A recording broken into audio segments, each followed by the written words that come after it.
You're listening to Thunder Quack Podcast Network.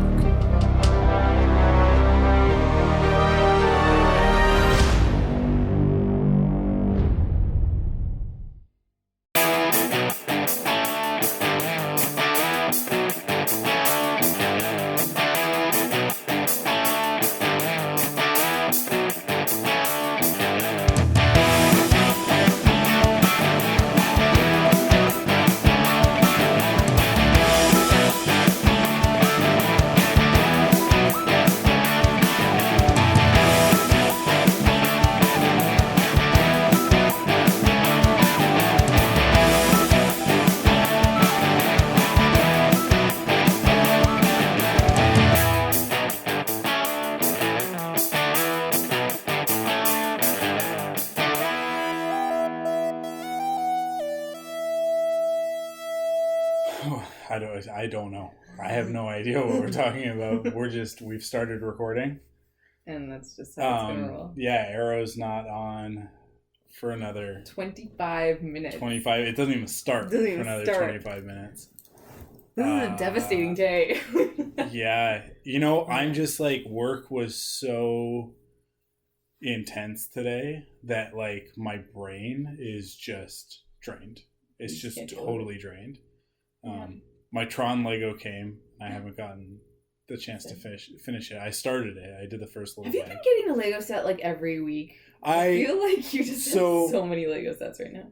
The Hulkbuster, the big $170 Hulkbuster Iron Man was my birthday present to myself. Now my birthday's not until May. Yeah. But there was a double points event at the Lego store.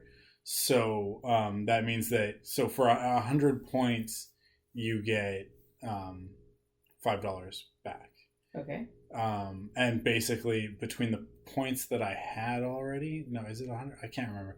I got $15 back for buying it during that time. Yeah. Okay. Yes, because it was double points. So instead of getting 150, I got 300. Okay. Right. Cool. So that's $15 back. I already had $5. So now I have $20. Which means that towards the end of the month, when all the Han Solo stuff comes out, actually on the 13th is when it all comes out, I'll be able to go get, I'm thinking the Millennium Falcon, but I don't know how much it is yet. Is there a Lego store here? There are two. There's one in Oak Ridge and there's one at Guilford in Surrey. No way. Yeah, so I got the Hulkbuster, and then on Sunday, after we went for lunch with my parents, we were in that area. We were over by Oak Ridge. Mm-hmm. So we went to Oak Ridge, and Crystal bought me the Han and Chewie. Oh, nice. I saw those on your Instagram. Yeah. So that wasn't expected. But on Saturday, Lego released the Lego Ideas Tron Legacy set. And so I ordered it on Saturday because they sold out within a day. Right. In the stores, they were physically in the stores, they were sold out within probably hours of the stores opening. So I ordered mine online, not expecting that I would be able to get to a physical store on Saturday in time. So, which would not have happened. So, yeah. So it has been a very Lego filled week. Yeah. But not intentionally necessarily. So. No, it just kind of lined up that way. That's good. Yeah. I also got 2 new t-shirts today. This week. Nice. This is the most recent one. Raptors. It's nice. Yeah. 3 Velociraptors in a cardboard box like kittens. Oh, so cute. Yes. Considering Pepper's temperament, I thought it was appropriate. Yes. Yeah. That's true. Yeah. And you had a good Easter? It was all right. Chocolate. She ate chocolate. That was fun, but family obligations are such a pain. Having to see my parents and having to see Crystal's parents, and it's just it's a whole day of just Yep. I don't know, and you can't skip it. It's one of those days where it's you gotta do it, and it's we're just so tired all the time now. I can imagine that. I realized I had not been home for Easter in it's gotta have been at least 5 years. Yeah. I want to say closer to 10 though, because Easter's just not something that we celebrate, and I mean there's no reason for me to really go home and celebrate Easter But they did we did a whole thing, and then people were like, "What'd you eat?" And I was like, "My dad made salmon." Like we had like salmon and ribs, but we had all the family, like all the. My mom has orphans over, like all the people that don't have other families to go to. So all her, although I mean her aunt is now married and like starting her own family and stuff, but they still come over to our places. So yeah. So it was nice. It was nice. Like I say, you have family obligations, which is one way, and then I didn't. I specifically went down not to see my family, but to see my friend, and then the lovely consequence of that was I actually did get to see my family, which was good, but. It's not an obligation, and I feel like that's really the difference. Is like when you feel obligated to see people, it becomes work. When you have a kid, yeah, there is an extra level of guilt. Oh yeah, because there's always the guilt there of like, oh, we don't see you, and it's like, yeah, well, I'm busy.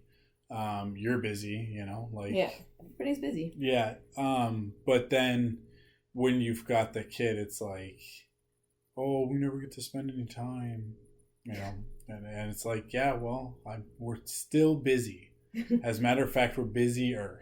Yeah. You know, so it becomes this very like guilty thing of like you have to go spend time, and you have to sort of put that time in. And it's not that it's not fun. I mean, like we went to church was a bit of a drag, but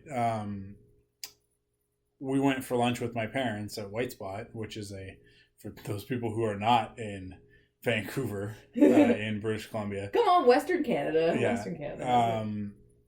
White Spot is like sort of, I never know how to describe it. It's a franchise. It's just a franchise. It's just like a family. Burgers. Yeah, but it's not like, it's not a family place like a Red Robin or something like that. It's more, I don't know. It's Canadian. It's very Canadian.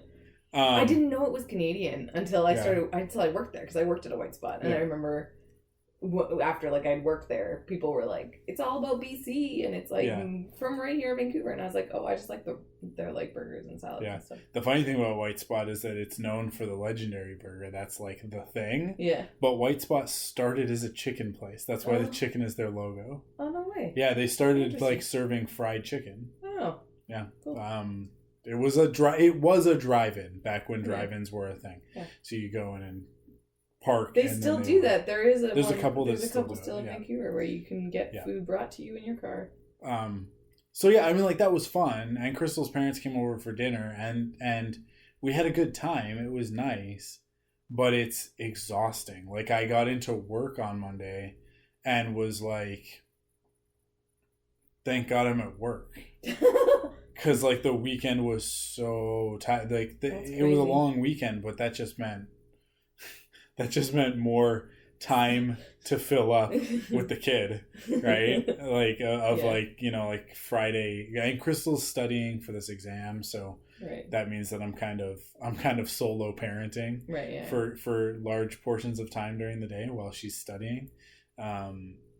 Yeah, so it's like, thank God it was good weather. Oh, right. Because then we can go to the park and stuff like that. But then Kara's not big enough to go to the playground and just play by herself yet. Right, yeah. So you are playing with her. It's me like lifting her. Like I got a good workout. It was very stiff on Monday morning.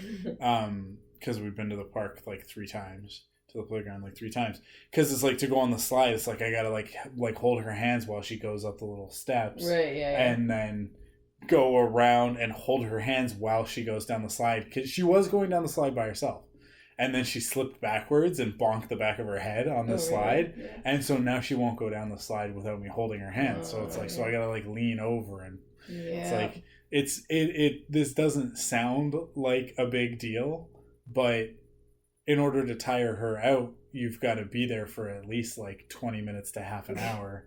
So that's like half an hour of doing this. And she really just wants to go on the little slide. That's all she wants to do. Yeah. So you just like, okay, walk around, go up, down the slide, walk around, up, down the slide.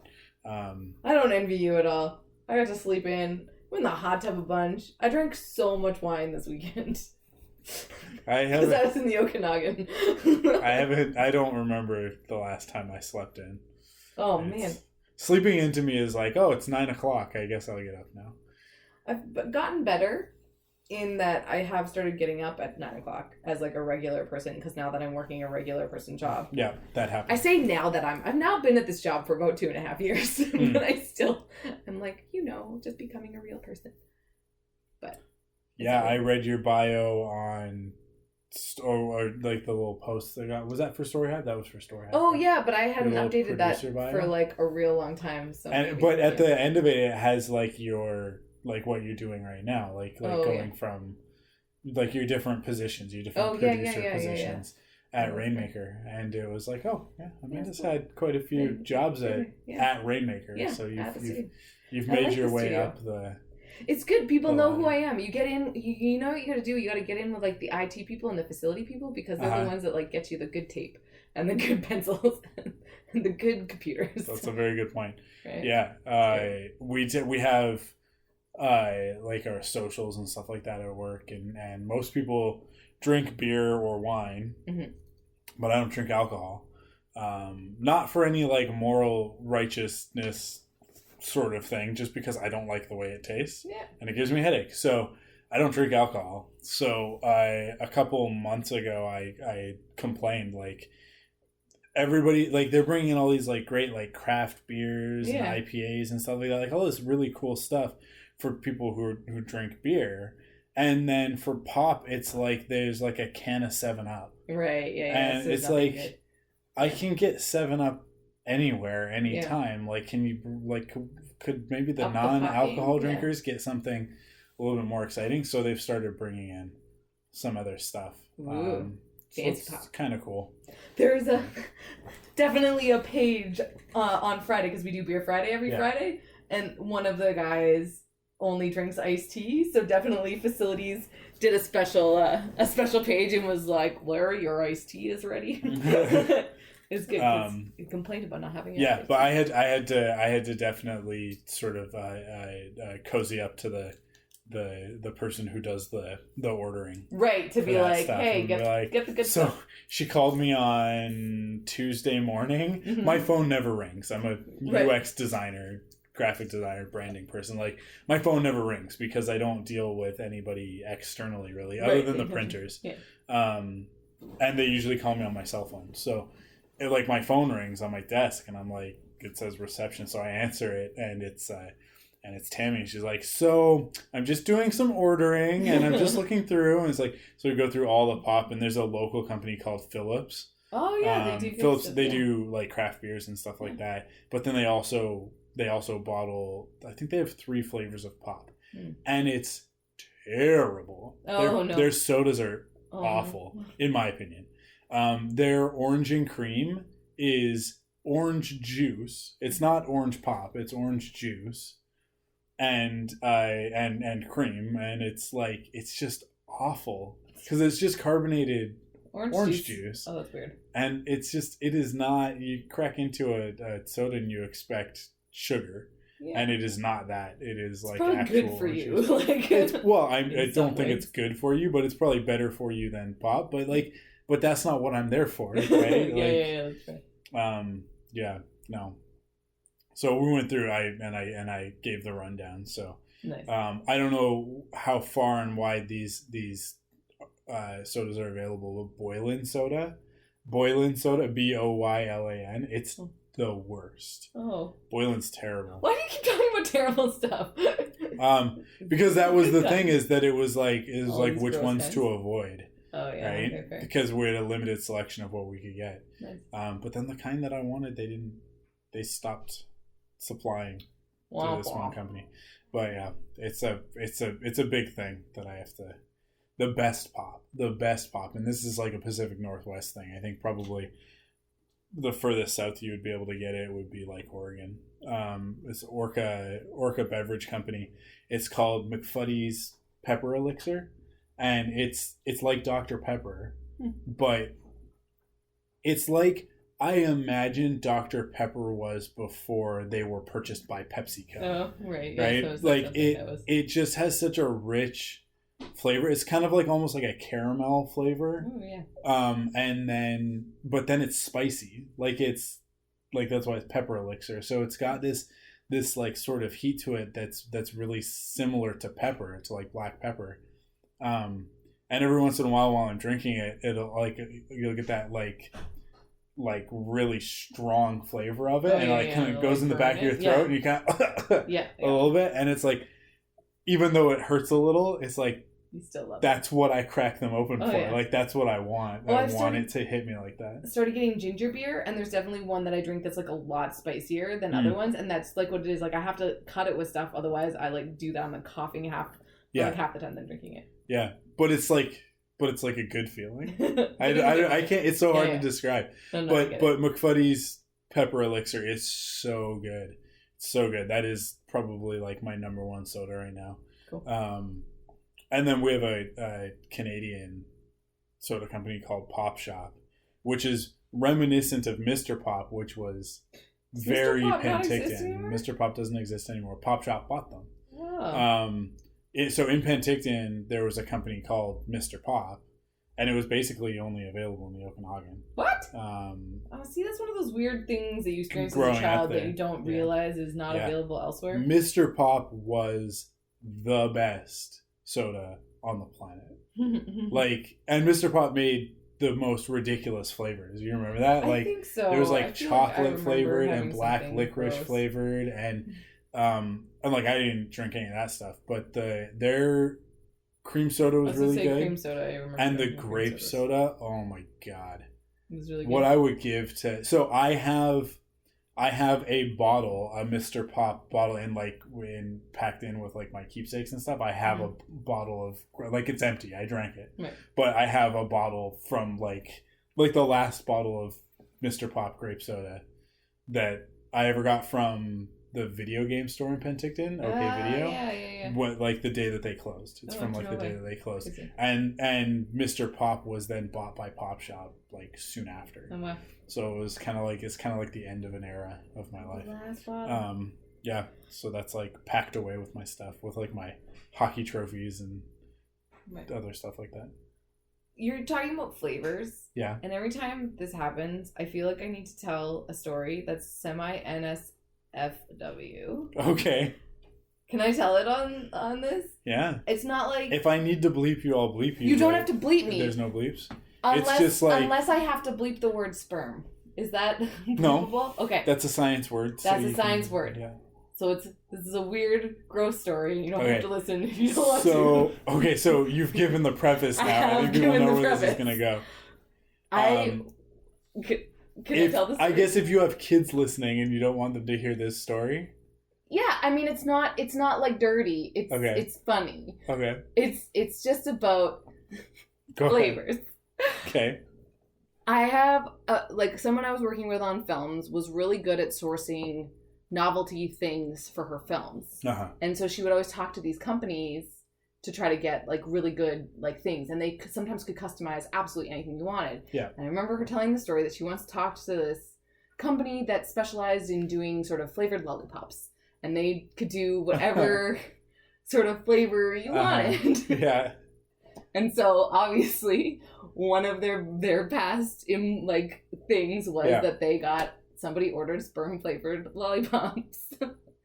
So that sounds like a bachelorette party. It's definitely something, but I feel like it was en masse, because basically what had happened is they, you have to develop the flavor, and then you develop the flavor sort of in isolation. You need to make a big enough batch of it. But then when they make a big enough batch of it, what had happened is it was so the fumes were just so terrible that they had to shut the factory down for a day, and just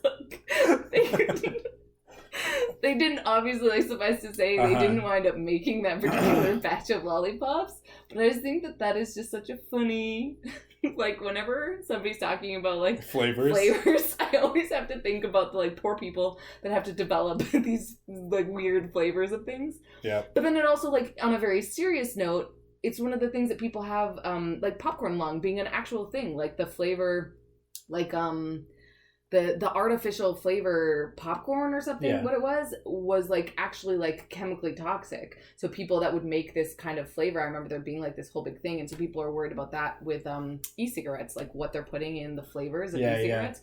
So anyway, so it's just like the idea that you have to think about like who it is that's producing these particular things for you. That's interesting. But you know, not the same with pop. But I felt like this was a weird podcast, and it felt like it was a little boring, and I wanted to spice it up a little bit. This is definitely. Pop.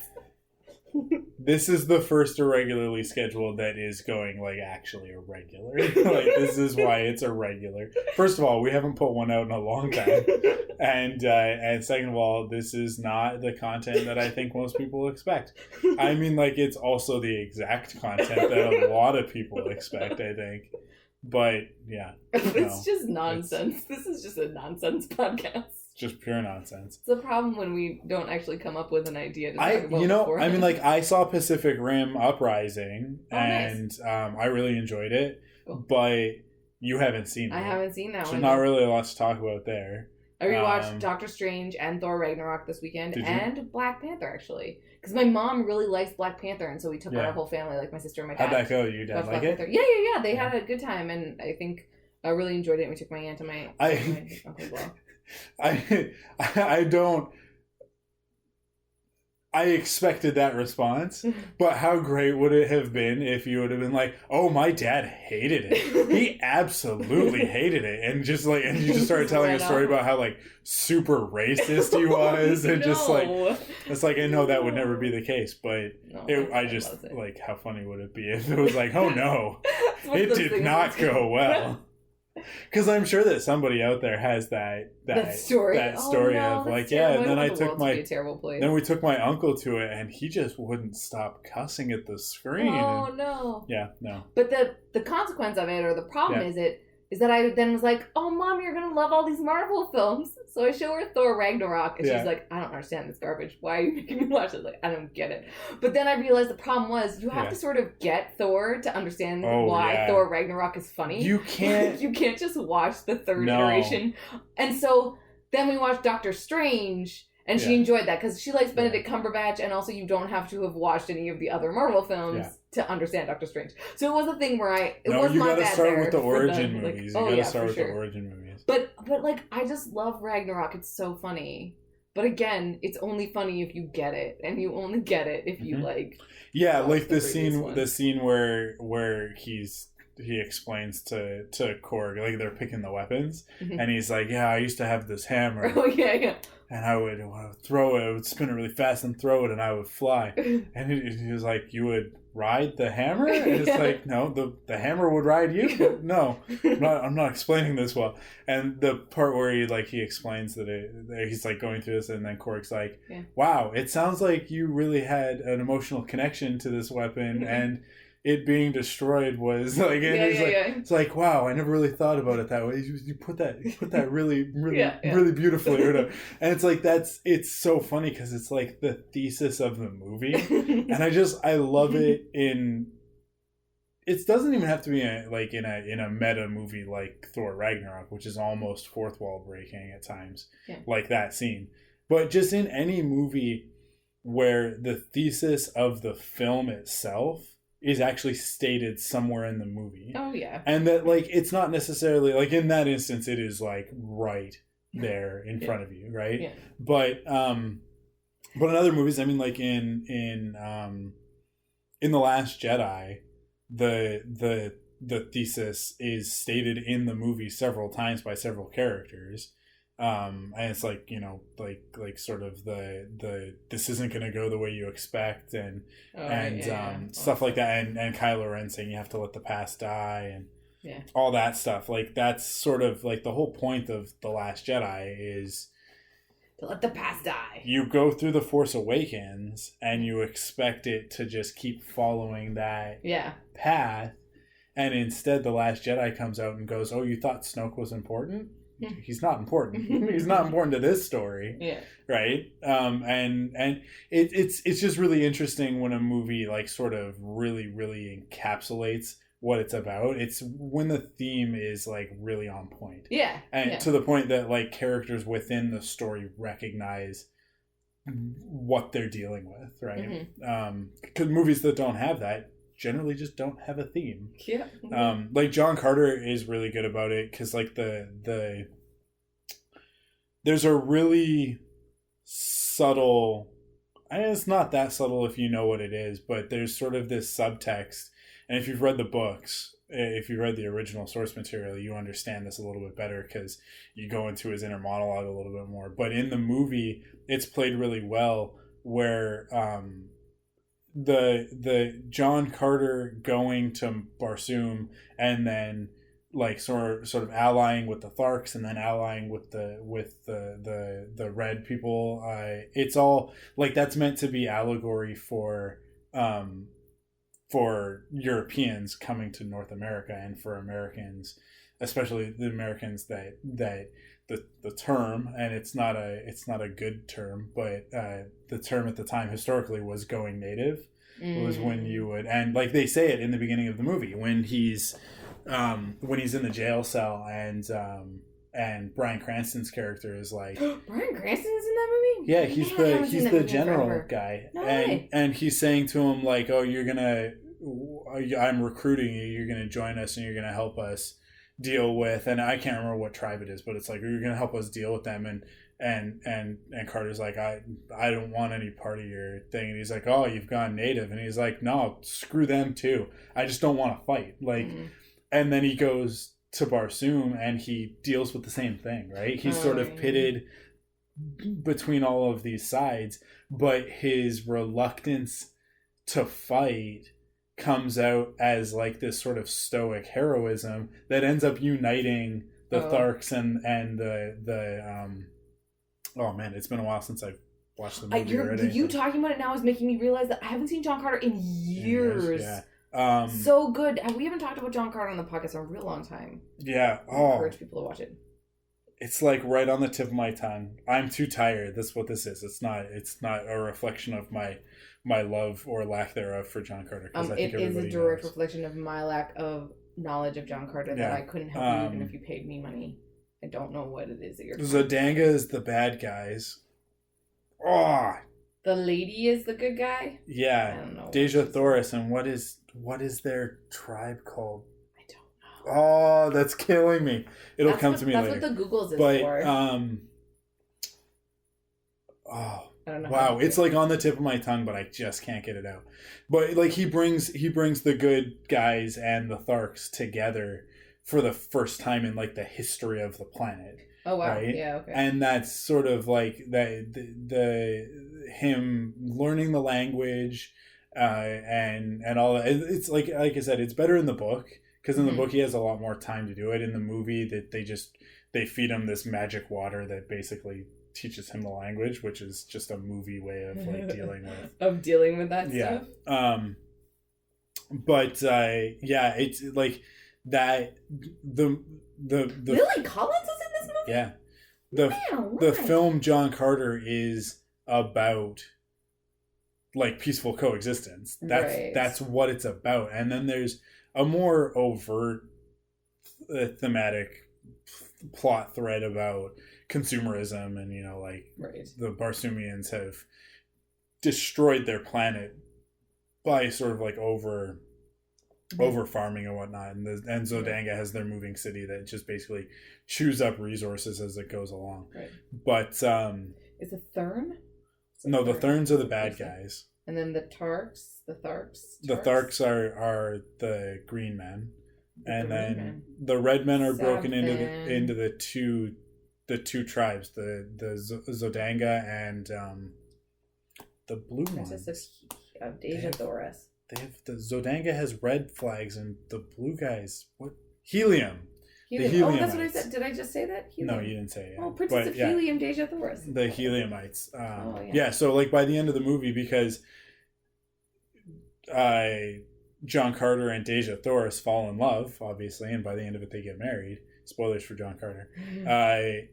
But over the course of the film, Carter becomes the leader of the Tharks by defeating the leader of the Tharks because they're like a warrior right so that's why it's all strength based, right so by him becoming the leader of that group of Tharks, of that green man, and then marrying Deja Thoris, they unite those two like warring factions into one.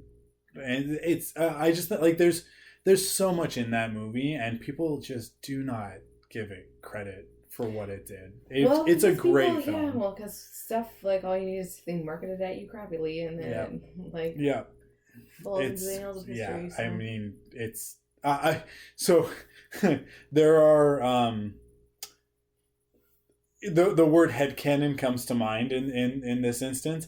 I consider Deadpool and I consider John Carter to be part of my own personal MCU. Oh. Because like John Carter can absolutely be part of the MCU because he's like the first superhero in literature, right? Yeah. He goes to another planet and he gets superpowers by being there. Yeah. It's the opposite of Superman. He like leaves Earth and goes somewhere else and becomes super strong and can basically fly. Yeah. The powers that Superman has of super strength and the ability to leap tall buildings in a single bound are a reference to John Carter. Yeah. And then later on in the comics, when Booster Gold is introduced, Booster Gold's full name is Michael John Carter. No way, I didn't know that. And that's awesome. That is a direct reference to the fact that John Carter is an inspiration for Superman. Right. So, like I look at it, and then Disney made the John Carter movie.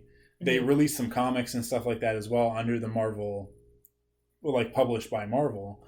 And so for me, it's like you can totally like they're so separate that like it's not like we've been to Mars or anything like that in the MCU, and everything else that's happened in the MCU makes it totally plausible that in the whatever it was 1800s or whatever that John Carter from that same universe went to Barsoom and came back and all that stuff, and that could totally just be. It works. I like it. Yeah. So I just consider those two. And then accepted. And then with Deadpool, it's like at no point in time in the movie Deadpool, and we'll see about Deadpool too, but in the first Deadpool movie, at no point in time do they ever do anything that says that they're not in the MCU. Yeah, of course. And so because of that, they could be. They totally can. And there's a helicarrier in Deadpool. So is there really? Yeah, the final fight at the end of the movie takes place on a helicarrier. Oh, I didn't know that. It's not. It doesn't look like the helicarriers from the MCU. Yeah. But it's also in a junkyard, so it's like a Mark I helicarrier. Yeah. So that's my headcanon on that as well. And like so like the X-Men are there, and it's just nobody's ever talked about them. I like it. Yeah. I believe you. That makes sense to me.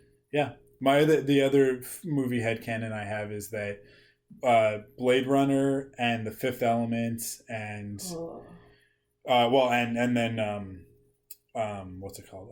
Total Recall, because Total Recall and Blade Runner are connected because they're both Philip K. Dick novels that were adapted, but there are a couple of things in each movie that are not in each movie because Blade Runner comes first, but there's things in Total Recall that sort of reference back to Blade Runner to sort of like imply that they might be a shared universe. And then there are things in Blade Runner and then things in the Alien movies that imply that that's a shared universe. Whoa. And then there are direct crossovers between Alien and Predator. And then The Fifth Element I just throw in there myself because it's sort of same-ish. Yeah. And I go like, The Fifth Element's not the same timeline because you jump all over the timeline in the Alien movies. Do you really? Yeah, you go all over the place in the Alien movies. So at some point in the timeline, I feel like The Fifth Element also connects in there somewhere, and just because like stylistically it's very similar, but it's like Blade Runner is the West Coast, right? It's California, Los Angeles, and then The Fifth Element is the East Coast, and it's like the East Coast just looks a little bit nicer and happier. Yeah. So I just before the MCU existed, I was creating my own shared universes and linking things up because it's just movies are more fun that way. They are when you can sort of figure out like what you like and how it works for you.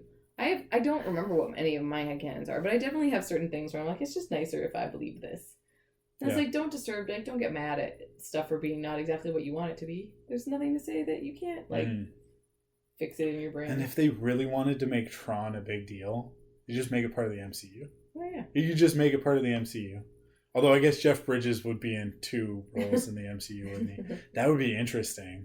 because they could totally do it. Because Obadiah Stane and then Kevin Flynn are so different. Oh yeah. That Nobody would like care. you could put them side by side on screen, and it would be like that's two people. Those are two different so people. long ago. Iron Man was so long ago. Iron Man. I just rewatched it a little while, well, Nice. back in January. So, because I've been going through, right? Yeah. I just watched Civil War. It's a bummer. Civil War is a bummer. Civil War is such It's a a bummer, real especially bummer. when you're like cruising along with all these movies, and then you get to Civil War. It's like Winter Soldier was a little bit more heavy, but it Mhm. wasn't a bummer. Yeah. But Civil War is a bummer because like if you like take it as they came out like over the years and like spaced out like that, I think it was fine. Mm-hmm. But when you're going along at the clip that I am, where you're watching one movie a week, Right. it's like I was just watching Avengers Age of Ultron, and I Right. was just watching Iron Man 3 and stuff. Yeah. And it's like these characters are going through these arcs at this like incredibly like condensed Mhm. time period. And to get then to the whole team falls apart, Yeah. it was like, oh man, this Yeah. is not. And like the fight between Cap and Iron Man at the end Yeah. is just so rough. You just want to grab both of them and be like, just hug. Yeah. Just yeah. hug. Why are you fighting? Why do each you have to other? fight? Why is you watch it and you go like, Toxic these- masculinity? these two men are so emotionally stunted Yeah. in totally different ways, Oh, but yeah. both of Oh, them yeah. are so emotionally stunted that they literally cannot talk out their problems. Yeah. Every time they try to, when they get to a point of disagreement, one of them just walks away. Yeah. That's Like what they it just is. never That's resolve their problems. Yeah. And then the way that they decide that they're going to resolve their issues is by fighting, fine. Yeah. basically. And it's like you just want to grab them and just be like, and they drag everybody else into it.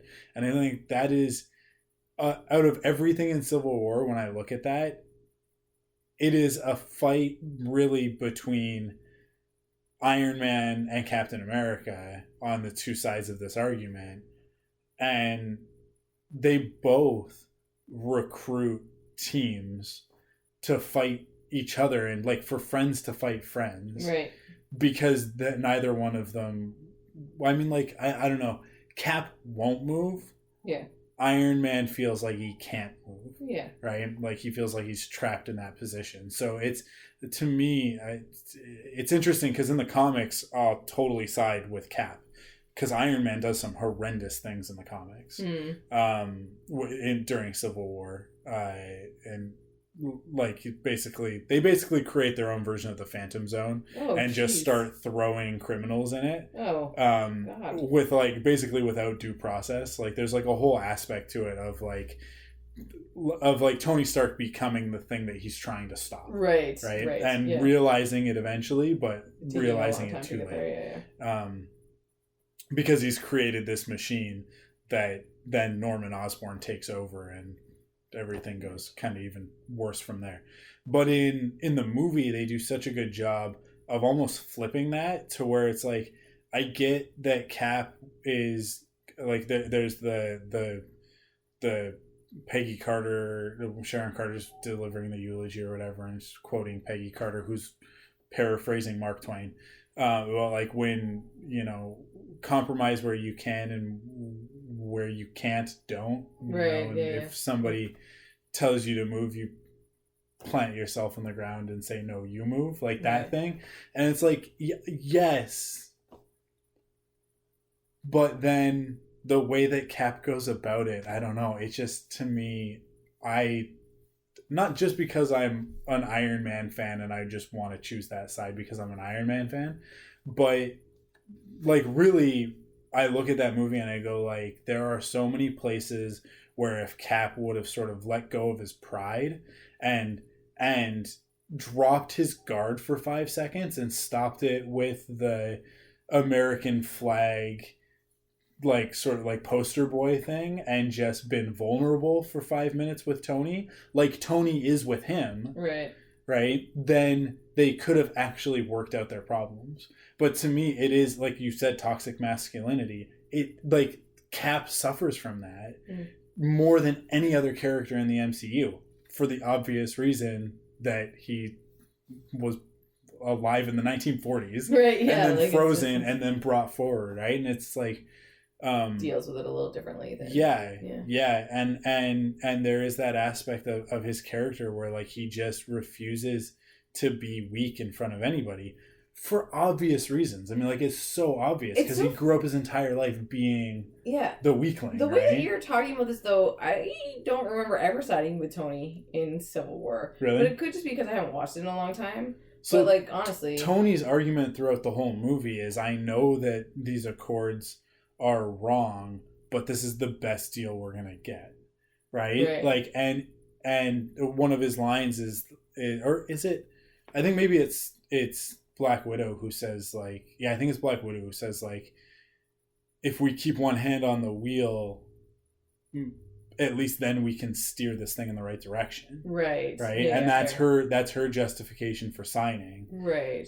And with Iron Man, he's like constantly at every turn, every time that something's going wrong, he's talking to Cap about it, he's like, look, I'm making the best of a bad situation. Right. Like this isn't going the way that I want it to either. Right. But how do we deal with I'm doing this to stop something much worse from happening. Right. And I think like that when you look at who Tony is as a character and his history in those movies, him signing and signing up, and basically like giving the Iron Man suit to the government. Like, it's in Iron Man 2, he says, I am Iron Man, the suit and I are one. Like, like that's tantamount to indentured servitude, right? And then here he goes in Civil War being like, no, we have made mistakes, we have done things